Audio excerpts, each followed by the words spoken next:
नमस्कार विद्यार्थियों, आप सभी का चाणक्य अनअकैडमी के ऑनलाइन प्लेटफॉर्म पर हार्दिक स्वागत, अभिनंदन।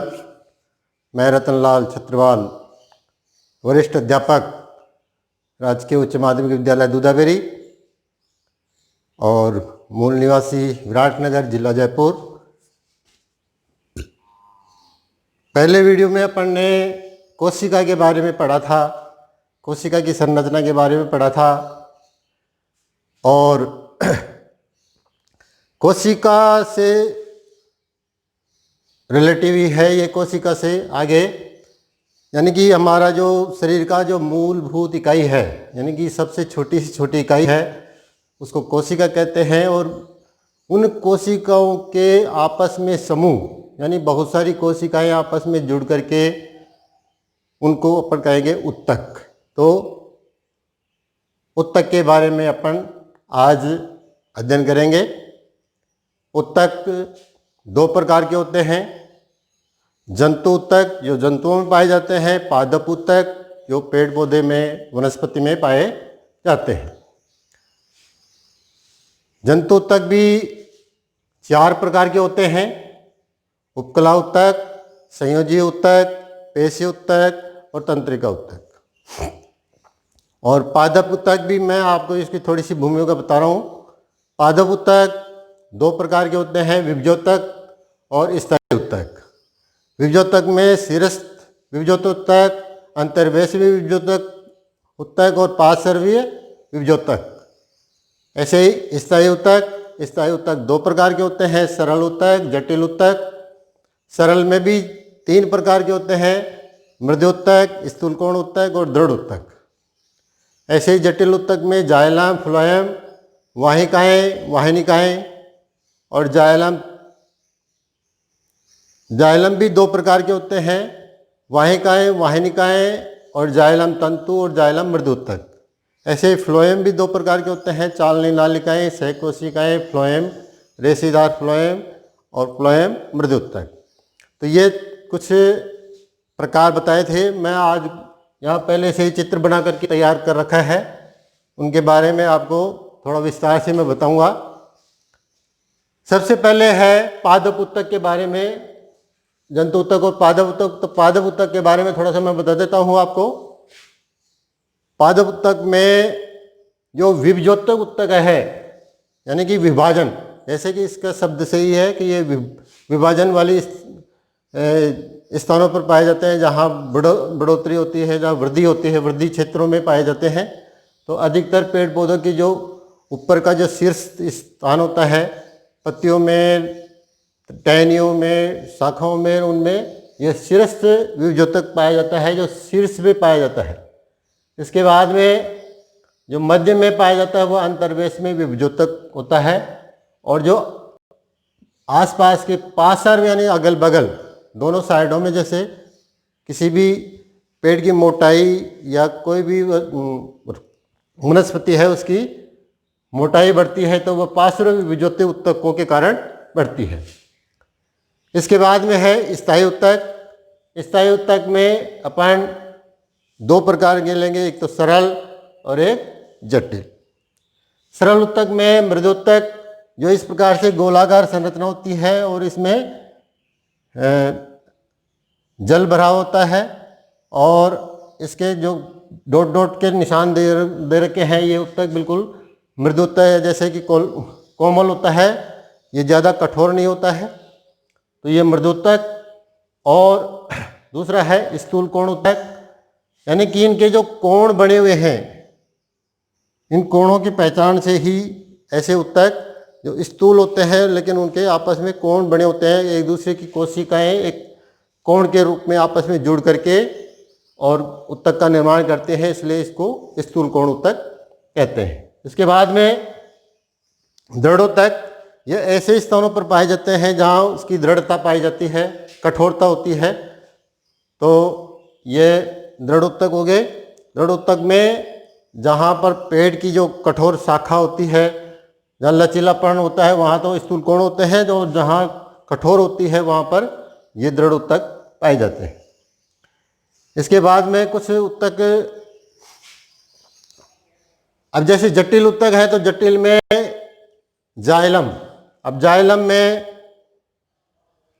वाहिकाएं, तो ये बिल्कुल वाहिकाएं होती है, इसमें एक छोटी छोटी नलियां लगी रहती है, नलियों के द्वारा ये उत्तक एक दूसरे से जुड़े हुए होते हैं कोशिकाओं का। और इसमें जो भोजन होता है पेड़ पौधों के लिए, खनिज पदार्थ होता है, जल होता है, ये आने जाने के लिए एक वाहिकाएं बनी रहती हैं। उन वाहिकाओं का निर्माण भी इन जाइलम के द्वारा होता है। वाहिकाएं और वाहिकाएं कुछ लंबे लंबे रेशेदार उत्तक होते हैं, जिन्हें वाहिकाएं कहते हैं। और कुछ जाइलम से है जो तंतु के रूप में होते हैं, रेशे के रूप में होते हैं, धागे के रूप में होते हैं, तो वो जाइलम तंतु कहलाते हैं। कुछ जाइलम होते हैं जो मृदु उत्तक होते हैं, वो बिल्कुल कोमल और बिल्कुल सॉफ्ट होते हैं, इसलिए उसको वो मृदु उत्तक कहलाते हैं। इसी प्रकार से जो फ्लोएम है, फ्लोएम में भी दो प्रकार के हो गए, तीन प्रकार के। एक तो चालनी नालिकाएं हैं, ये जो नलिकाएं दे रखी हैं इसमें हल्की हल्की सी, ये चालनी नालिकाएं चलनी की तरह काम करती हैं। इसमें पदार्थों का जो आदान प्रदान होता है छलनी के रूप में काम करते हैं, तो इसको चालनी नालिकाएं कहते हैं, चालनी की सी नलिकाएं। इसके बाद में फ्लोएम मृदुत्तक, ये फ्लोएम मृदुत्तक है जो इस में दिखा रखा है, और ये छोटे छोटे डोब में बिल्कुल, इसमें एक सह कोशिकाएं होती हैं, जो ये सारी सारी सह कोशिकाएं हैं, यह भी एक उत्तक के रूप में है। कोशिकाओं का आपस में समूह होता है, जुड़ा होता है, तो सह कोशिकाएं, सह कोशिका उत्तक, फ्लोएम जंतु उत्तक और फ्लोएम रेशेदार। जो रेशे दे रखे हैं आपको, ये रेशे दिखा रखे हैं, ऐसे रेशे फ्लोएम उत्तक और रेशे फ्लोएम मृदु उत्तक। इसके बाद में जंतु उत्तक के बारे में अपन पढ़ेंगे। तो जंतु उत्तक चार प्रकार के होते हैं। उपकला, जिनसे हमारी जो त्वचा बनती है, त्वचा जो पूरी पूरी स्किन जिसको अपन कह सकते हैं, वो त्वचा का निर्माण इन उपकला उत्तकों के द्वारा, इन उपकला उत्तक के द्वारा बनता है, जिसमें ये जो घनाकार कोशिकाएं होती हैं वो बिल्कुल परत के रूप में रहती हैं और एक दूसरे के ऊपर सटी रहती हैं, और ये हमारी त्वचा का निर्माण करती है। इसके बाद में संयोजी उत्तक, जहाँ पर संयोग होता है, आपस में मिलन, कोई भी पार्ट आपस में मिलते हैं, तो उन जोड़ों वाले स्थान पर ये संयोजी उत्तक काम करते हैं। जिसे मांसपेशियां हैं, वो पेशियों के रूप में, ये जहाँ जोड़ होते हैं, हड्डियों को आपस में जोड़ने का काम ये संयोजी उत्तक करते हैं।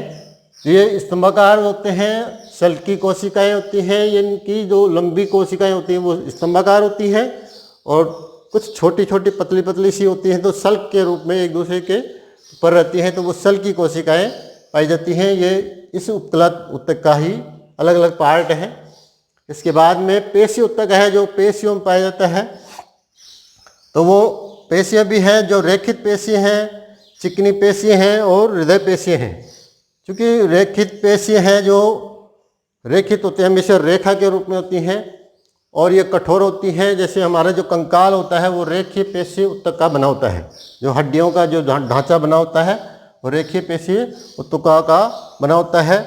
कुछ चिकनी पेशी होती हैं पेशी उत्तक, तो वो इसमें मांसपेशियां वगैरह ये इन चिकनी पेशी उत्तकों की बनी होती है। हृदय पेशी उत्तक, हृदय पेशी उत्तक में जो हमारा जो हार्ट है वो सबसे ज़्यादा ताकतवर पेशियाँ होती है उसमें, क्योंकि वो पंप हमेशा 24 घंटे रात और दिन कंपन वो स्पंज करता रहता है, धड़कता रहता है, वो कभी थकता नहीं है, और इसलिए उसमें सबसे ज़्यादा हृदय पेशी उत्तकों का उपयोग, हृदय पेशी उत्तक होती है उसमें। इसके बाद में है तंत्रिका उत्तक। तंत्रिका उत्तक में एक तंत्रिका कोशिका का मैंने एक बनाया है, तो इसमें तंत्रिका कोशिका का ये केंद्रक है, तंत्रिका कोशिका का ये काय है, इसमें द्रुमाक्ष, ये जो एक दूसरे से दूसरी तंत्रिका कोशिका दूसरी कोशिका से द्रुमाक्ष के द्वारा जुड़ी रहती है, और ये तंत्रिकाक्ष है, और ये इसके साथ दूसरी कोशिकाएं आपस में एक दूसरे से जुड़ी होती हैं। ये जो हमारी जो तंत्रिकाएं का निर्माण होती है, जो नसें वगैरह होती हैं, कुछ ब्रेन होती हैं और संदेशवाहक जो भी कोई होता है वो इन कोशिकाओं के तंत्रिका कोशिकाओं के द्वारा संपन्न होता है और ये अति संवेदनशील होती हैं। इससे हमारे को जहाँ ज्ञानेंद्रियाँ होती हैं वहाँ पर ये ज़्यादा सक्रिय रहती हैं। तो ये आज का ऊतक के बारे में मैंने थोड़ा सा बताया है और आज के लिए इतना ही। नमस्कार। अगले टॉपिक के लिए फिर मिलेंगे नेक्स्ट वीडियो में। धन्यवाद।